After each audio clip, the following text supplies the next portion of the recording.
Hey everybody, how's it going? Today I'm going to show you how to make sauerkraut, and all you need is a head of cabbage and some salt. Now I'm using canning and pickling salt, so it's non-iodized. Alright, let's start by slicing or shredding up your cabbage.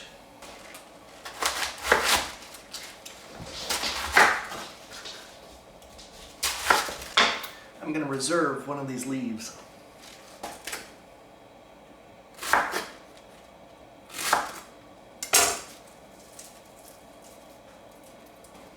Okay, I've got 730 grams of shredded cabbage.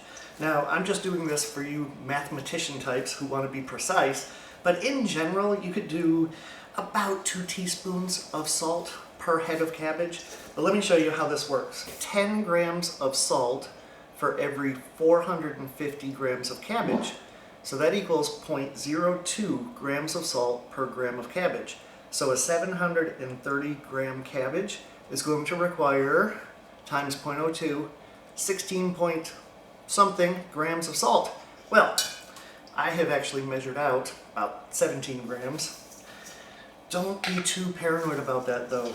Alright, and now I'm just going to start massaging all of that salt in for just a couple of moments. Okay, at this point you could either just get a good hand workout by squeezing this, punching it as hard as you want.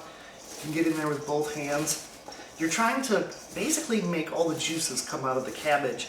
Now, I've got a mallet that I made out of, I think, an oak branch, and I'm just going to sit here and just keep smashing it until lots of juices come out.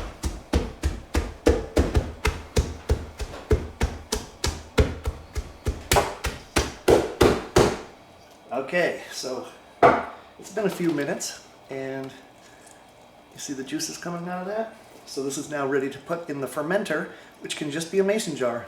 Okay, I have a 2-quart mason jar, wide mouth. If you used a 1-quart jar, you'd probably need 1.5 jars for a head of cabbage. So you just want to pack this in. Sometimes you need to really pack it down with something like the butt end of a wooden spoon. And get all the juices in there too. Okay, so you remember that cabbage leaf we reserved? I'm actually going to use this as a little plunger of sorts. Kind of plunge down on top of the slaw. And I'll show you why in just a minute. Okay, so now we're at the point where we need to make sure all of this is submerged in a brine.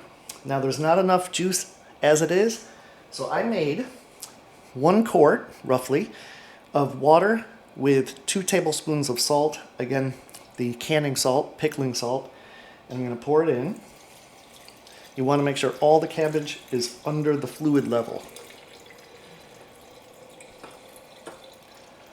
Okay, so no problem there.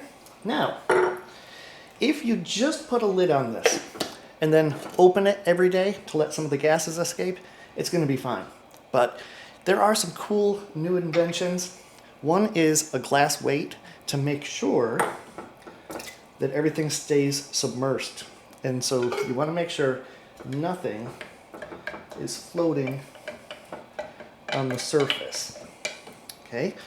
Now the second thing is they have these cool little fermenter airlocks, and you simply put it on there and then tighten a ring, and now as the gas is produced, it's going to basically come out of that little nipple. Now I'm going to set this for a couple days, and I'm just at room temperature going to let the bacteria start to produce acids, and the cabbage is going to change from green to yellow. And it'll probably go about 7 days for my taste, which is pretty sour. Alright, I'll be back in a few. Alright, it's actually been 7 days, a week. Look at how yellow it is. Definitely not that bright green that we started with. So let's dump it out and see how it tastes. Now remember, I've got the glass weight, and also I've got a cabbage leaf. Now, let's go ahead and dump it out.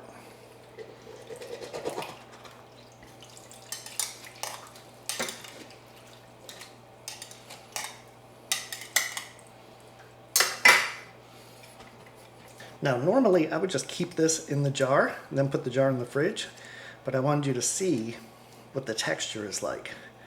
And it's definitely softer, and when I taste it, very sour.